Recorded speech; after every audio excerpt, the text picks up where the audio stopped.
যুক্তরাষ্ট্রের বিমান হামলায় ইরানের পরমাণু স্থাপনা সম্পূর্ণ ধ্বংস হয়েছে কিনা এমন জল্পনা কল্পনার মধ্যে দেশটির শীর্ষ গোয়েন্দা সংস্থা সেন্ট্রাল ইন্টেলিজেন্স এজেন্সি সিআইএ এর পরিচালক জন শার্টক্লিফ তিনি জানালেন, হামলায় কয়েকটি গুরুত্বপূর্ণ পরমাণু স্থাপনা গুরুত্বপূর্ণভাবেই ক্ষতিগ্রস্ত হয়েছে, তবে তা সম্পূর্ণ ধ্বংস হয়েছে বলে দাবি করেননি তিনি।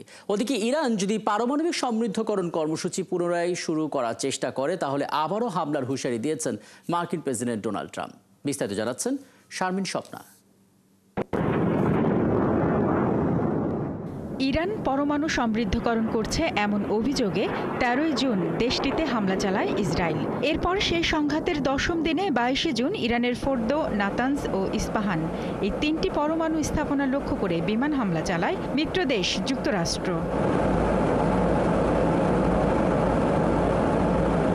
হামলার পর স্যাটেলাইট থেকে তোলা ছবিতে ইরানের পরমাণু স্থাপনা ফোর্দো ও ইস্পাহানে প্রবেশপথের আশেপাশে একাধিক বড় গর্ত দেখা গেলেও স্থাপনাগুলো মাটির অনেক নিচে হওয়ায় কতটুকু ক্ষয়ক্ষতি হয়েছে তা নিয়ে চলছিল জল্পনা কল্পনা। এর মধ্যেই পেন্টাগনের ডিফেন্স ইন্টেলিজেন্স এজেন্সি ডিআইএ যুক্তরাষ্ট্রের বিমান হামলার পরও ইরানের মূল পরমাণু সক্ষমতা বহাল আছে বলে জানালেও প্রেসিডেন্ট ট্রাম্প দাবি করেন হামলায় ইরানের পরমাণু স্থাপনাগুলো সম্পূর্ণ ধ্বংস করা হয়েছে। এবার এ নিয়ে যুক্তরাষ্ট্রের সেন্ট্রাল ইন্টেলিজেন্স এজেন্সি সিআইএ পরিচালক জন র্যাডক্লিফ জানান, হামলায় ইরানের কয়েকটি গুরুত্বপূর্ণ পরমাণু স্থাপনা গুরুতরভাবে ক্ষতিগ্রস্ত হয়েছে, তবে ইরানের সম্পূর্ণ পরমাণু কর্মসূচি ধ্বংস হয়েছে বলে কোনো দাবি করেননি তিনি। যুক্তরাষ্ট্রের জাতীয় গোয়েন্দা পরিচালক তুলসি গ্যাবার্ডও সিআইএর এই মূল্যায়নের পক্ষে কথা বলেছেন। তবে ইসরায়েল ও মার্কিন হামলায় ইরানের ইউরেনিয়াম ভান্ডার ক্ষতিগ্রস্ত হয়নি বলে ধারণা করছে জাতিসংঘ। আন্তর্জাতিক পরমাণু শক্তি সংস্থা আইএইএ প্রধান রাফায়েল গ্রসি বলেছেন, হামলা শুরু হতেই ইউরেনিয়াম সরিয়ে থাকতে পারে তেহরান। এদিকে তেহরান যদি আবারও পারমাণবিক কার্যক্রম শুরু করে যুক্তরাষ্ট্র কি আবারও বোমাবর্ষণ করবে কিনা সাংবাদিকদের এমন প্রশ্নের জবাবে পরমাণু সমৃদ্ধকরণ কর্মসূচি পুনরায় শুরু করার চেষ্টা করে তাহলে দেশটিতে আবারও হামলা চালানো হবে বলে হুঁশিয়ারি দেন ট্রাম্প।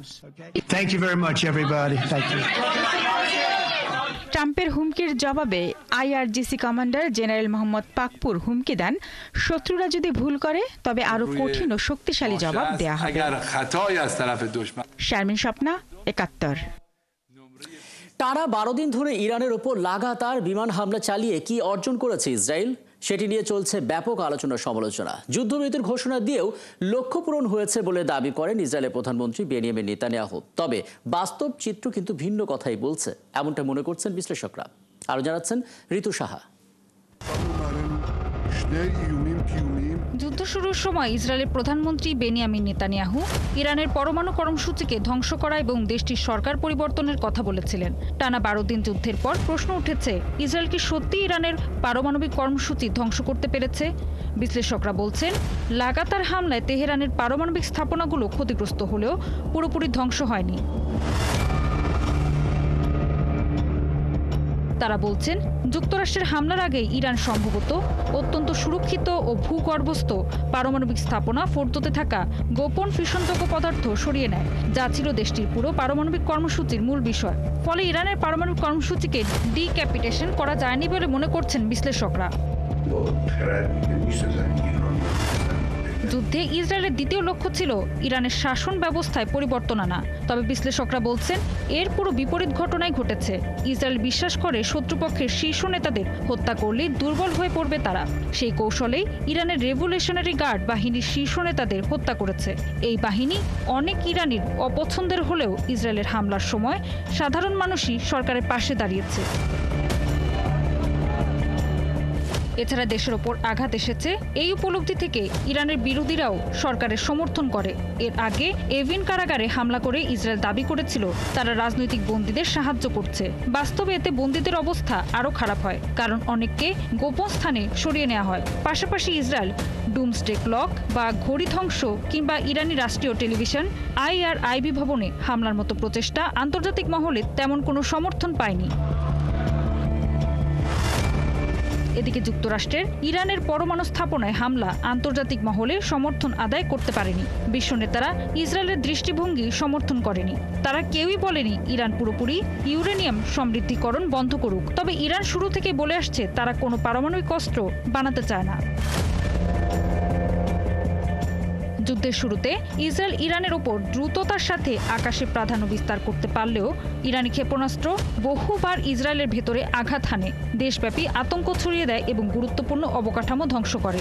এ সময় ইসরায়েল প্রতিরক্ষামূলক আয়রন ডোম সিস্টেম ক্ষেপণাস্ত্র সংকটে পড়ে এবং দ্রুত মজুত ফুরিয়ে যেতে থাকে। এর ফলে দেশটির অর্থনীতি স্থবির হয়ে পড়েছে। এটিকে ইরানের জন্য একটি বড় সফলতা হিসেবে মনে করছেন রাজনৈতিক বিশ্লেষকরা। ঋতু সাহা, ৭১।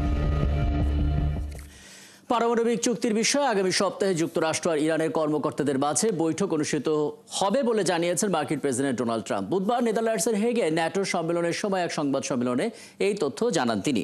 ট্রাম্প জানান, এই বৈঠকের মধ্য দিয়ে ইসরায়েল আর তেহরানের সাম্প্রতিক যুদ্ধের কারণে যে সংলাপ ব্যাহত হয়েছিল সেটা আবারও শুরু হতে যাচ্ছে। এছাড়া বৈঠকে এ নিয়ে চুক্তি সই হতে পারে বলেও জানান তিনি। যদিও ইরানের সঙ্গে আবার আলোচনা শুরু করতে বিশেষভাবে আগ্রহী নন বলে জানান ট্রাম্প। ওদিকে দেশটির পররাষ্ট্রমন্ত্রী মার্কো রুবিও জানান, আলোচনা আবার শুরু হবে কিনা সেটা নির্ভর করবে ইরান এতে অংশগ্রহণ করে কিনা তার আগ্রহের উপর। গত প্রায় এক সপ্তাহ ধরে ইরানের সর্বোচ্চ ধর্মীয় নেতা আয়াতুল্লাহ আলী খামেনিকে জনসম্মুখে দেখা যায়নি বা তার কোনো বক্তব্য বা বিবৃতি শোনা যায়নি, এমনকি দেশে যুদ্ধ অবস্থার মধ্যেও না। আর এ বিষয়ে উদ্বিগ্ন এখন ইরানিরা। ইরান এবং ইসরায়েলের 12 দিনের পাল্টাপাল্টি হামলা শেষে যুদ্ধবিরতি, তবে এখনও জনসম্মুখে আসেননি খামেনি। এ বিষয়ে প্রতিবেদন করেছে বিভিন্ন আন্তর্জাতিক গণমাধ্যম। নিউ ইয়র্ক টাইমসের প্রতিবেদনে বলছে, ইরানি কর্মকর্তারা জানিয়েছেন যে খামেনি সুরক্ষিত একটি বাংকারে অবস্থান করছেন এবং সম্ভাব্য হত্যা প্রচেষ্টা ঠেকাতে কোনো ধরনের ইলেকট্রনিক যোগাযোগ ব্যবহার করছেন না।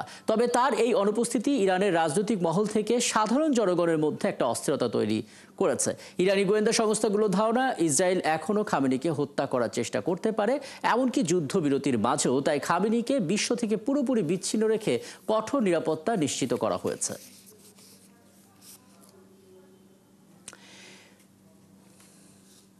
ইরান ইসরায়েল যুদ্ধে যুক্তরাষ্ট্র ইসরায়েলকে বাঁচিয়েছে বলে মন্তব্য করেছেন ট্রাম্প। এছাড়া নেতানিয়াহুর বিরুদ্ধে দুর্নীতির অভিযোগে ইসরায়েলের আদালতে যে বিচার চলছে সেখানে নেতানিয়াহুকে ক্ষমা করে দেওয়া উচিত বলেও মন্তব্য করেন তিনি।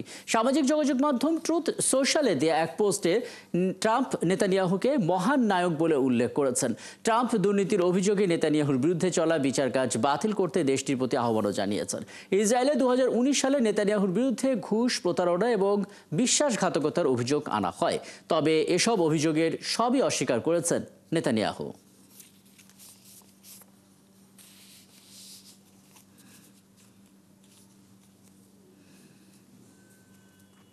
গাজা উপত্যকায় ইসরায়েলি হামলায় 24 ঘন্টায় 90 জনের বেশি ফিলিস্তিনি নিহত হয়েছেন। এর মধ্যে বৃহস্পতিবার সকালে প্রাণ হারিয়েছেন কমপক্ষে 14 জন, আহত প্রায় 400 জন। হতাহতদের মধ্যে ত্রাণের জন্য অপেক্ষমান অনেক ফিলিস্তিনিও ছিলেন। এদিকে যুক্তরাষ্ট্রের প্রেসিডেন্ট ডোনাল্ড ট্রাম্প দাবি করেছেন, গাজা যুদ্ধ বন্ধে বড় অগ্রগতি হচ্ছে এবং যুদ্ধবিরতির চুক্তি খুব কাছাকাছি।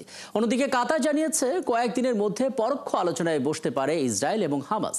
বিস্তারিত জানাচ্ছেন মনিরুজ্জামান বাবু। ত্রাণ কেন্দ্রই এখন মৃত্যু ফাঁদ হয়ে দাঁড়িয়েছে ক্ষুধার্ত গাজাবাসীর জন্য। একটু খাবার, এক টুকরো রুটির জন্য যখন ত্রাণ বিতরণ কেন্দ্রগুলোতে জড়ো হচ্ছে গাজার ক্ষুধার্ত মানুষরা, তখনই তাদের উপর নির্মম হামলা চালাচ্ছে ইসরায়েলি সেনারা। গাজার স্বাস্থ্য মন্ত্রণালয় জানিয়েছে, নেসারিম জংশনের কাছে গাজা হিউম্যানিটেরিয়ান ফাউন্ডেশন GHF এর একটি বিতরণ কেন্দ্রের সামনে অপেক্ষায় থাকা মানুষদের উপর গুলি চালায় ইসরায়েলি সেনারা। এতে হতাহত হয় নারী ও শিশুসহ অনেক ফিলিস্তিনি। সংবাদ মাধ্যম আল জাজিরার প্রতিবেদনে বলা হয়েছে, GHF এর বিতরণ কেন্দ্রগুলোর অবস্থান ইসরায়েলি সেনাবাহিনীর ট্যাঙ্ক ও স্নাইপার ঘেরা এলাকায় হওয়ায় জনসমাগমের সময় বেসামরিক মানুষের জীবন ঝুঁকিতে পড়ে। কারণ মাত্র 20 মিনিট সময় দেওয়া হয় খাবার সংগ্রহের জন্য, এরপরই শুরু হয় গুলিবর্ষণ। গাজার স্বাস্থ্য মন্ত্রণালয় জানিয়েছে, গত 27 মে থেকে এ পর্যন্ত এমন হামলায় 550-র বেশি ফিলিস্তিনি নিহত হয়েছেন। ত্রাণ কেন্দ্রের পাশাপাশি গাজার বিভিন্ন এলাকায় আগের মতোই চলছে ইসরায়েলি হামলা। বুধবারও গাজার ইসরায়েলি বিমান হামলায় ধ্বংসস্তূপে পরিণত হয় বাসিন্দাদের আশ্রয় নেওয়া একটি ভবন। প্রত্যক্ষদর্শীরা জানান, কোনো আগাম সতর্কতা ছাড়াই ভবনটি গুঁড়িয়ে দেয় ইসরায়েলি সেনারা। হামলায় ধসে যায় ভবনের ছাদ, নিচে চাপা পড়েন অনেকে। উদ্ধারকারীরা বলছেন, প্রয়োজনীয় সরঞ্জাম না থাকায় তারা হাতে খুঁড়ে মরদেহ উদ্ধারে বাধ্য হচ্ছেন। এদিকে গাজায় মানবিক বিপর্যয়ের মধ্যেই কূটনৈতিক আলোচনায় গতি এসেছে। ন্যাটো সম্মেলনের ফাঁকে যুক্তরাষ্ট্রের প্রেসিডেন্ট ডোনাল্ড ট্রাম্প দাবি করেছেন, গাজা যুদ্ধ বন্ধে বড় অগ্রগতি হচ্ছে এবং যুদ্ধবিরতি চুক্তির খুব কাছাকাছি। আমি মনে করি আমরা খুব শিগগিরই ভালো কিছু খবর পাবো। আমি যুদ্ধবিরতির বিষয়ে বিশেষ দূত স্টিভ উইটকফের সাথে কথা বলেছি। তিনি আমাকে জানিয়েছেন গাজায় যুদ্ধবিরতির চুক্তির খুব কাছাকাছি রয়েছে। এ বিষয়ে হামাসের একজন জ্যেষ্ঠ কর্মকর্তা বলেছেন, মধ্যস্থতাকারীরা গাজায় নতুন যুদ্ধবিরতি এবং জিম্মি মুক্তি চুক্তির প্রচেষ্টা জোরদার করেছে। তবে ইসরায়েলের সাথে আলোচনা এখনও স্থগিত রয়েছে। আর মধ্যস্থতাকারী দেশ কাতার জানিয়েছে, কয়েকদিনের মধ্যে পরোক্ষ আলোচনায় বসতে পারে ইসরায়েল ও হামাস। মনিরুজ্জামান বাবু, ৭১। গেল ২০ মাসে মধ্যপ্রাচ্য জুড়ে ৩৫,০০০-এরও বেশি হামলা চালিয়েছে ইসরায়েল। যুক্তরাষ্ট্রভিত্তিক গবেষণা সংস্থা armed conflict location and event data project এই প্রতিবেদনে এই তথ্য নিশ্চিত করেছে।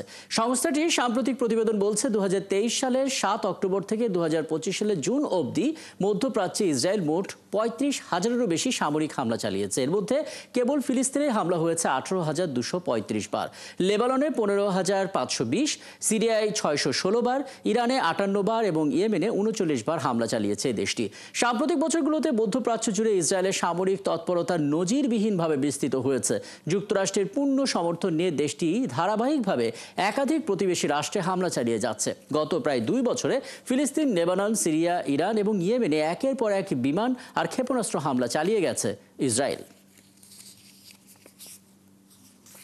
পশ্চিমা সামরিক জোট ন্যাটোর সদস্য দেশগুলোর নেতারা যুক্তরাষ্ট্রের প্রেসিডেন্ট ডোনাল্ড ট্রাম্পের কাছে দাবি নিয়েছিলেন এবং দাবি মেনে প্রতিরক্ষা ব্যয় উল্লেখযোগ্যভাবে বাড়াতে একমত হয়েছেন। ২০৩৫ সাল পর্যন্ত প্রতি বছর নিজেদের জিডিপির ৫% প্রতিরক্ষায় ব্যয়ের প্রতিশ্রুতির ঘোষণা করেছে দেশগুলোর নেতারা।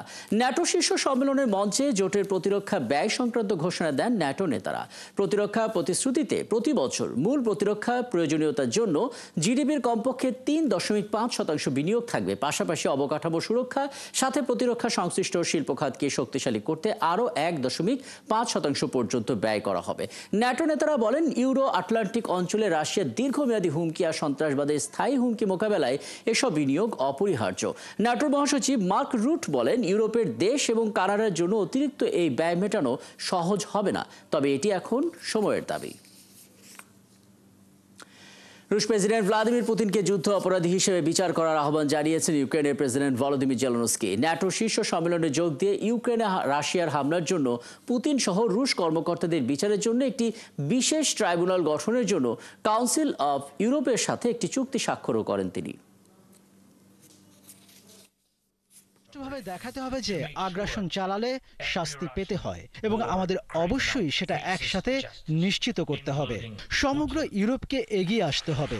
পুতিন সহ প্রতিটি রুশ যুদ্ধাপরাধীর বিচার নিশ্চিত করার জন্য দৃঢ় রাজনৈতিক ও আইনি সাহসের প্রয়োজন হবে। কেনিয়ার সরকার বিরোধী বিক্ষোভে পুলিশের সঙ্গে সংঘর্ষে অন্তত ১৬ জন নিহত হয়েছেন, আহত হয়েছেন ৪০০-রও বেশি। আহতদের মধ্যে রয়েছেন বিক্ষোভকারী, সাংবাদিক, পুলিশ সদস্যরা। জীবনযাত্রার ব্যয় বৃদ্ধি, দুর্নীতি এবং নতুন কর নীতির প্রতিবাদে মূলত বিক্ষোভকারীরা রাস্তায় নামলে পুলিশ জলকামান, কাঁদানে গ্যাস এবং গুলি ছোড়ে। রাজধানীর নাইরোবি এবং এর আশপাশের এলাকায় এই সংঘর্ষের ঘটনা ঘটে। মেক্সিকোতে ধর্মীয় উৎসব চলাকালে এক বন্দুকধারীর হামলায় অন্তত ১২ জন নিহত হয়েছেন, আহত হয়েছেন আরও ২০ জন। বুধবার ভোরে দেশটির গুয়ানাহুয়াতে ইয়ারাপুরা শহরে এই ঘটনা ঘটে। স্থানীয় কর্তৃপক্ষের বরাত দিয়ে আন্তর্জাতিক গণমাধ্যম জানায়, ধর্মীয় উৎসব সেন্ট জন দ্য ব্যাপটিস্ট উপলক্ষে শতাধিক মানুষ রাস্তায় নাচে গানে মেতে উঠেছিলেন। ঠিক তখনই এক বন্দুকধারী হঠাৎ করে হামলা চালায়। হামলায় নিহত হন ১২ জন।